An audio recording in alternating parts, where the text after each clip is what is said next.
ఆ పర్వతాన్ని భూవైకుంఠంగా మార్చివేసినటువంటి మహనీయుడు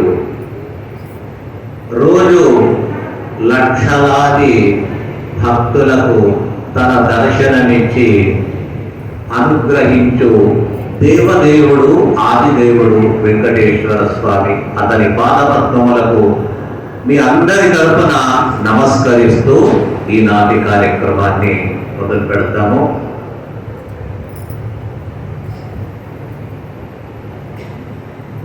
ఒక్కొక్క యుగములో మానవుడు సిద్ధి పొందడానికి, మనస్సులో అనుకున్న కార్యము నెరవేర్చడానికి ఏమనుకుంటాడో అది సిద్ధించాలంటే ఒక్కొక్క సాధన మార్గం ఉంది. సత్యయుగము అని మొదటి యుగం, కృతయుగము అంటారు. సత్యయుగం దాని పేరు కృతయుగమే అయినా సత్యయుగం అని ఎందుకు అన్నారు అంటే అందరూ సత్యం పలికేవారు. వారు అనుకున్నదంతా సత్యమయ్యేది. వాళ్ళు ఏం పలుకుతారో అది సత్యమయ్యేది. కాబట్టి సత్యయుగం అని చెప్పేసి మొదటి యుగంలో వారు అనుకున్న కార్యం మనోవాంఛ ఫలం సిద్ధి కావాలంటే తపస్సు చేసేవారు. తపస్సు అంటే ఇంట్లో కూర్చొని కాదు కదా. మనం ఏదో ఒక పూజ ఏమైనా నామస్మరణం అంటే వంటింట్లో కూడా చేస్తూ ఉంటాం. అయితే ఈ తపస్సు వంటింట్లో కానీ అక్కడ ఇక్కడ చేసేది కాదు. అందరినీ వదిలి అన్నింటినీ వదిలి ఏకాకిగా అరణ్యానికి వెళ్ళి అరణ్యంలోనే ఇల్లు లేదు, చెట్టు కిందే ఉంటూ ఆ పుట్టలు చెట్ల మధ్యలోనే ఉంటూ పాములో కొండ సిలువలో పులులో సింహాలు ఏమొస్తుందో కూడా చూడక వారి దేహము నాది కాదని వారు భావించి ఆ ఆత్మను భగవంతుని యందు ఉంచి ధ్యానం చేసి తపస్సు చేసి సిద్ధి పొందేవారు ఆ రోజుల్లో. ఆ తరువాత యుగము త్రేతాయుగములో యజ్ఞయాగములు చేస్తూ చేస్తూ అనుకున్న కార్యములు నెరవేర్చుకునేవారు. దానికి ఉదాహరణ దశరథ మహారాజు.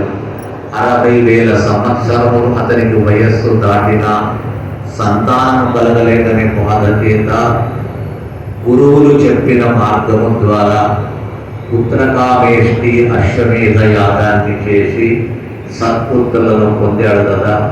యజ్ఞముల ద్వారా అందరూ ఆ కాలంలో సిద్ధిని పొందేవారు. అదే ద్వాపరయుగం 3వ యుగం వచ్చేటప్పటికి వారు భగవంతుని ప్రతిమను పెద్ద పెద్ద దేవస్థానాల్లో వెళ్ళి ఆ విగ్రహం ఎదురుగా కూర్చొని ధ్యానం, విగ్రహ ఆరాధన. రామ అవతారం, రామ విగ్రహము, కృష్ణ విగ్రహము, నరసింహస్వామి ఆ ప్రతిమలను కళాన్యాసము చేసి ఆ చేసిన ప్రతిమలకు నిత్య షోడశోపచారము, పంచామృతాలు, క్షీరాభిషేకం, మహాదేవిత్యం. అది యామయామ పూజ అని మొదటి యామం. అలాగే ఉదయము 4 యామాలు, ప్రతి 3 గంటలకు ఒక యామం అంటారు. ఆ యామమే జాముగా మరి తెల్లవారు జామంటారు. యామము 6 ఉదయం 6 సూర్యోదయానికి అక్కడి నుంచి 3 గంటలు ఒక యామము, ఆ తర్వాత ఇంకో యామం. అలాగా ప్రతి యామములో కూడా భగవంతుని అర్చన, పూజలు, భగవంతుని అభిషేకాలు, నైవేద్యము ఇవంతా చేసి సిద్ధి పొందేవారు. ఇక కలియుగం, చివరి యుగం, అధర్మ అన్యాయ అజ్ఞానములచే నిండినటువంటి యుగము ఈ కలియుగం. మోసము, ధనార్జన, సంపాదన చేస్తే తప్పు కాదు, ధనార్జనం చేస్తే తప్పు కాదు.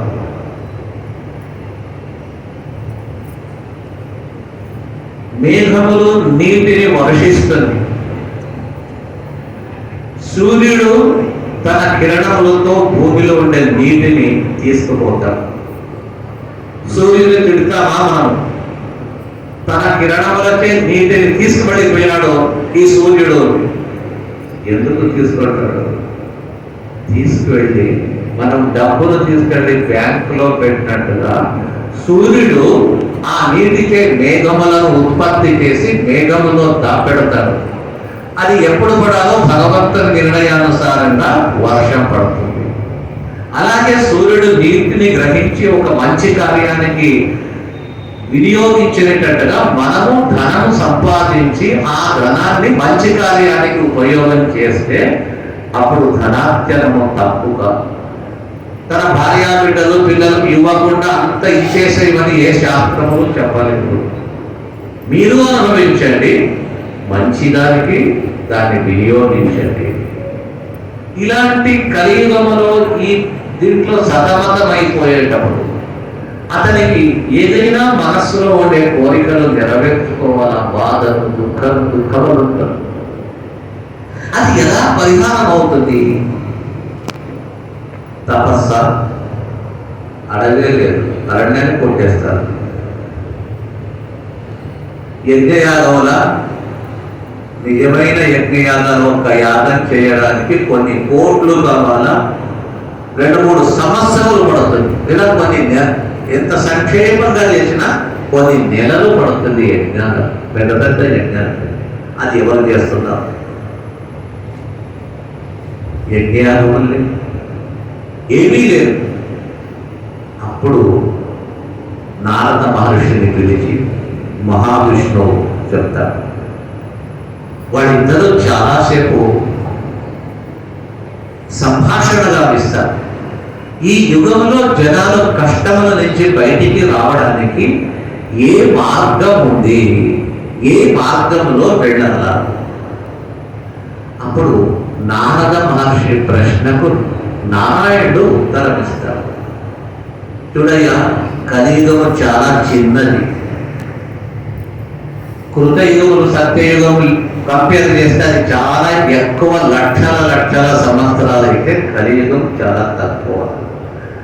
అందులో పుట్టిన వారికి ఆయుష్ తక్కువ. కృతయుగంలో 1,00,000 సంవత్సరాలు, త్రేతాయుగంలో 1,00,000, తర్వాత 10,000 సంవత్సరాలు ఉండేవారు. అయితే కలియుగంలో ఎవడైనా 90 ఏళ్ళు ఉంటే వా ఏమండి 90 ఏళ్ళు బతికారు, 99, 100 సంవత్సరాలు ఉంటే అందరూ కూడా ప్రశంసిస్తారు. అది ఒక భాగ్యం లేండి. అంత ఆయుష్తో పూర్ణాయుష్తో ఉండాలంటే కూడా జన్మాంతరంలో చేసిన పుణ్యగతి వెలిగే కాదు ఉండని. కలియుగంలో 120 సంవత్సరాలని లెక్క ఉంది. అయితే 120 పోరు, 100, 90, 80 వారి వారి శక్తి అనుసారంగా ఆరోగ్యానుసారంగా ఉంటారు.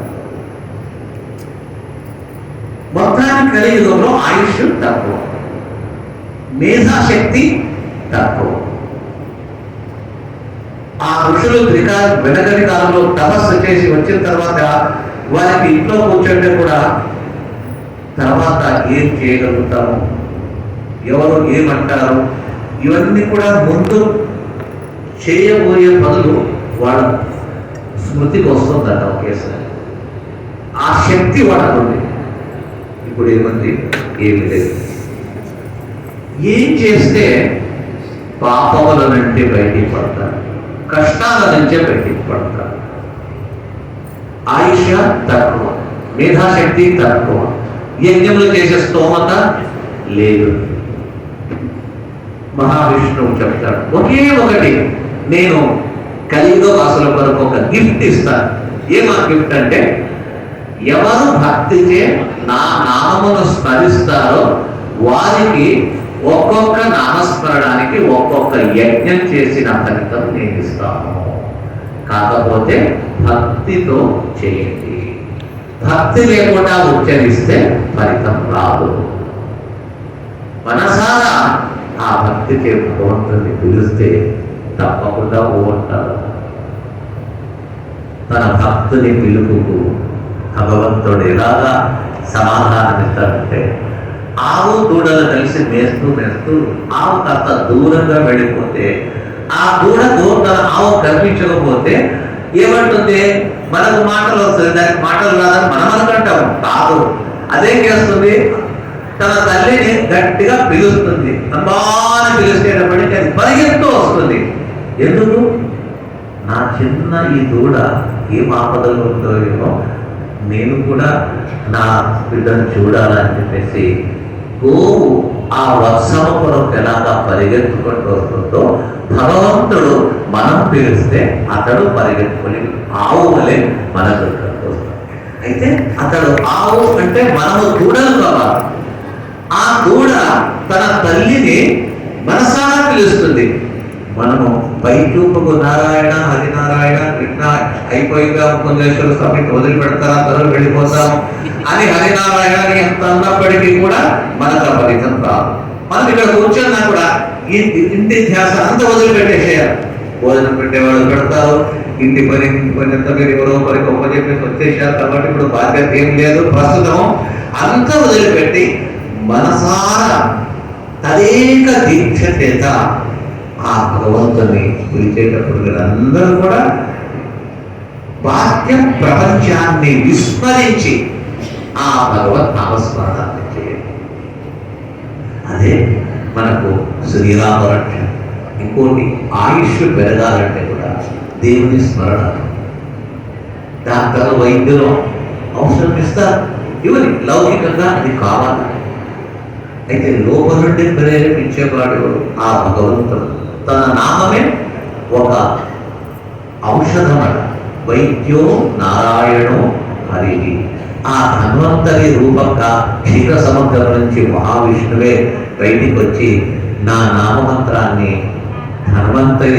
ధన్వంతరయే నమః, విష్ణవే నమః, కృష్ణాయ నమః, గోవిందాయ నమః, వాసుదేవాయ నమః, శ్రీధరాయ నమః. ఆ నామాలు నోట్లో వస్తూ ఉన్నట్టయితే అది మన హృదయంలో ఒక్కొక్క నామం అనే బీజము అది మొలకెచ్చి అంకురమై వృక్షమై కాయలు కాసి, పుష్పమై కాయలు కాసి, ఫలించి మహాఫలవృక్షంగా మారుతుంది. కాబట్టి ఆ నామస్మరణ అనేది కలియుగంలో చాలా విశేషం అని చెప్పేసి దానికి మార్గదర్శకులు ఎవరు? పురంధరదాసులు, అన్నమాచారు వంటి మహనీయులే ఈ నామ సంకీర్తన చేస్తూ మున్ముందు వచ్చే జనాంగానికి మార్గదర్శనాన్ని, వారు మంచి పాటలో వెళ్ళడానికి ఒక మార్గాన్ని నిర్మించిన మహనీయులు. అందులో దాస సాహిత్య ప్రాజెక్ట్ అనేది పురంధరదాసుల వారి అనుయాయుల కీర్తనలను ఈ ప్రపంచానికి, ఈ భక్తులకు అందించాలని వారు అందించారు. దాన్ని ఊళ్ళో వసంత శిక్షణ శిబిరం అనే పేరుతో ఈ మే, జూన్, ఏప్రిల్ నెలలో ప్రతి సంవత్సరం జరుపుతూ ఉంటాము. ఇది 3వసారి. అంటే ఈ ఊళ్ళో చాలా కార్యక్రమాలు చేశాము. కాకపోతే ఈ నామస్మరణ వసంత